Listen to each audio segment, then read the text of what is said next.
The ocean was black and perfectly still.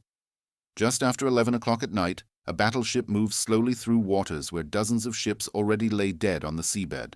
There were no lights, no moon. Only the low vibration of engines and the quiet tension of men who knew this stretch of sea had a name whispered with dread. Iron Bottom Sound. Ahead, somewhere beyond the darkness, enemy warships were advancing. They could not be seen, not by binoculars, not by the naked eye. To human vision, the night was empty. But deep inside the battleship, green shapes glowed on a radar screen, one by one, steady, precise, unmistakably real. 9 enemy ships. They were closing fast. For most of the men aboard, this was the moment they had trained for but never truly expected to face. Because according to everything the Navy believed in 1942, this ship should not have been here at all. Battleships were supposed to be relics, survivors of another era, too slow, too visible, too vulnerable to aircraft. Since Pearl Harbor, they had been pushed aside, reduced to guarding carriers and firing at the sky. Floating shields, expensive insurance policies. No one expected them to decide battles anymore. And yet, on this night, one battleship was stalking an enemy fleet through complete darkness, watching ships that had no idea they were being watched. The irony was brutal. The enemy commanders believed the night belonged to them. They had trained for it for decades. Their lookouts trusted their eyes. Their doctrine promised dominance once the sun went down. Again and again, night battles had proven them right. American ships had paid the price. Just days earlier in these same waters, confusion and fire had torn through another task force. Searchlights, point-blank gunfire, ships firing at shadows and at each other. Hundreds of men had died in minutes. That was the lesson everyone thought they had learned. The night was not a place for Americans, and it was certainly not a place for battleships. But as the range closed and the green blips crept nearer, one uncomfortable possibility began to form, quietly, dangerously. What if everything they believed was wrong? Before the war, battleships were supposed to decide everything. They were the measure of national power, floating fortresses of steel and firepower. Nations negotiated treaties around them. Admirals built careers commanding them. Naval strategy revolved around the moment when battle lines would meet and heavy guns would decide the outcome. Then, aircraft changed the rules. By the late 1930s, airplanes could strike farther than any naval gun. They could find ships at sea, attack from above, and vanish beyond the horizon. Carriers no longer needed to see the enemy to kill him. They only needed wind, fuel, and time. Pearl Harbor burned the lesson into American memory. Battleships, anchored and helpless, were smashed by aircraft in minutes. The ships that survived did so not because they were strong, but because they were lucky. Overnight, confidence in the battleship collapsed. From that point on, doctrine hardened. Carriers were the future. Battleships were liabilities. They were still powerful, still expensive, still impressive, but no longer trusted.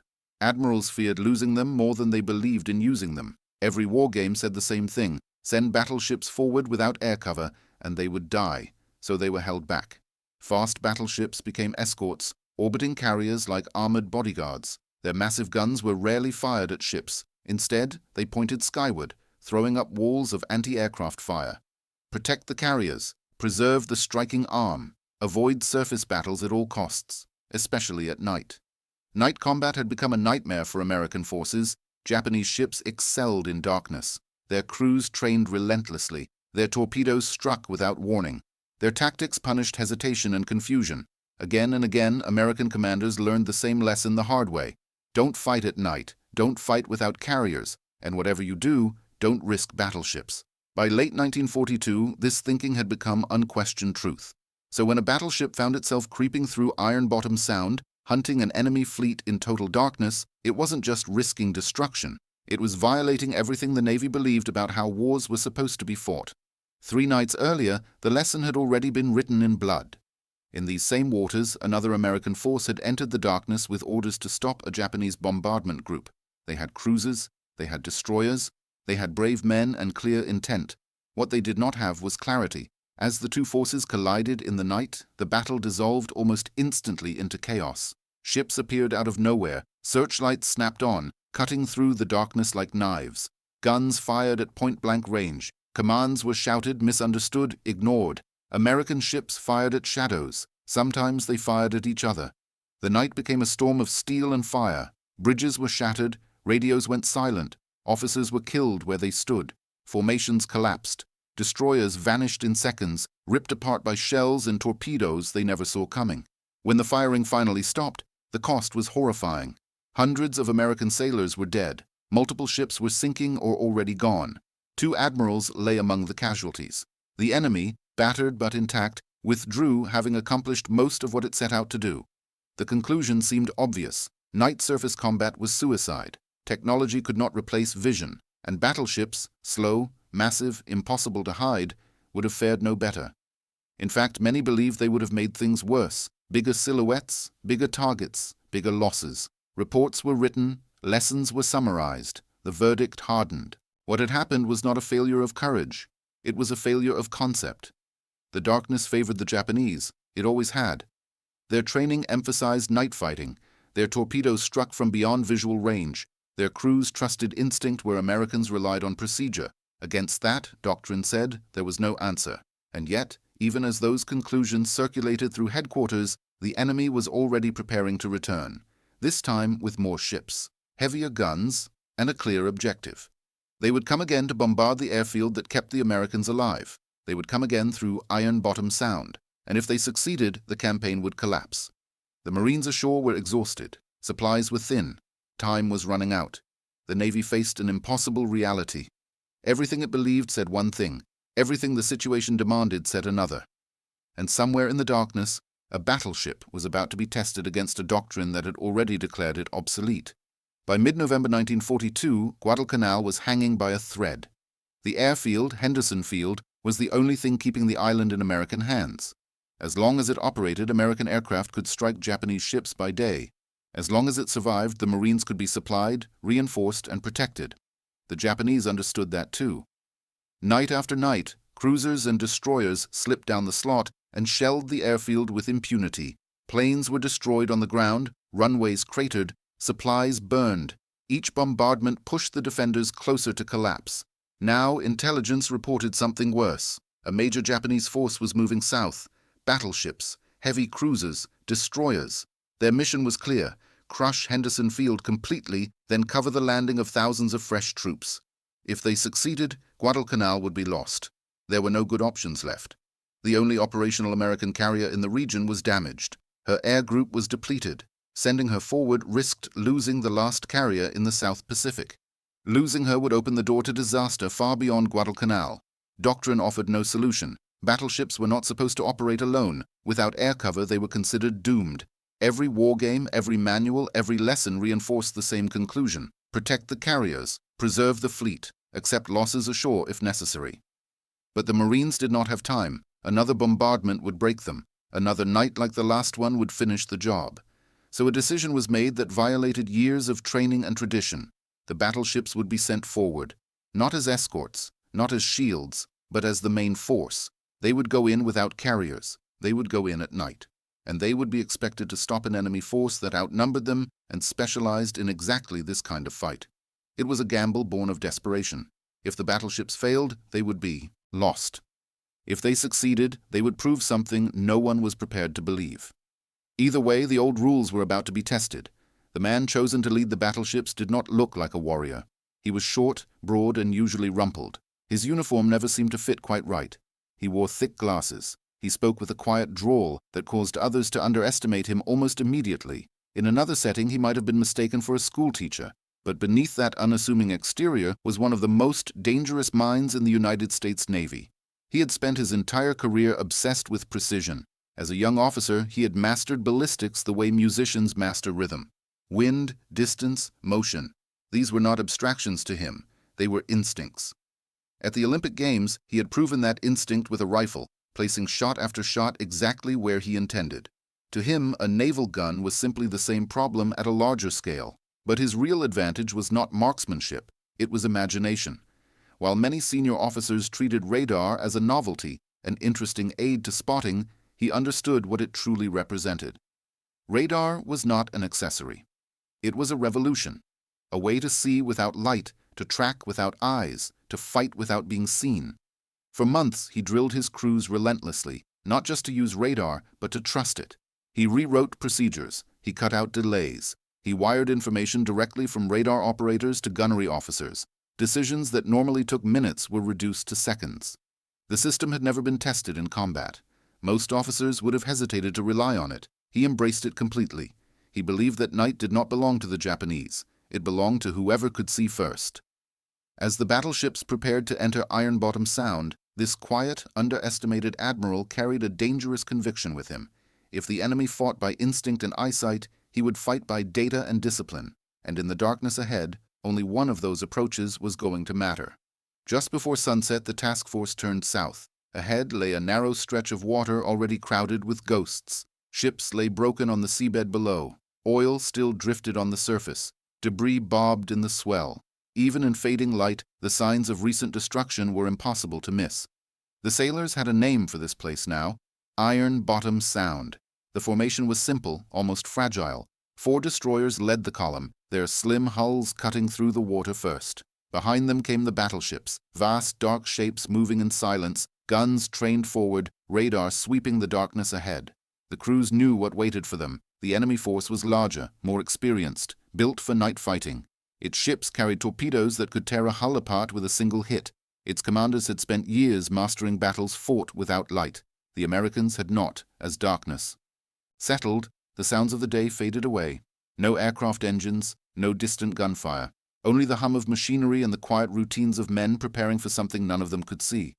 On the bridges, officers stared into blackness. Below decks, radar operators leaned close to their screens. Each sweep of the antenna painted the world in green. Coastlines, islands, friendly aircraft returning to base. And then, slowly, something else. Contacts appeared at the edge of the screen.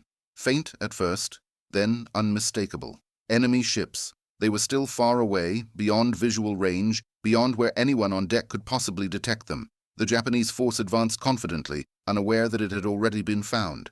The destroyers continued forward, unaware of how exposed they truly were. Their role was to screen the battleships, to intercept torpedoes, to charge if ordered. They would pay the price for that duty.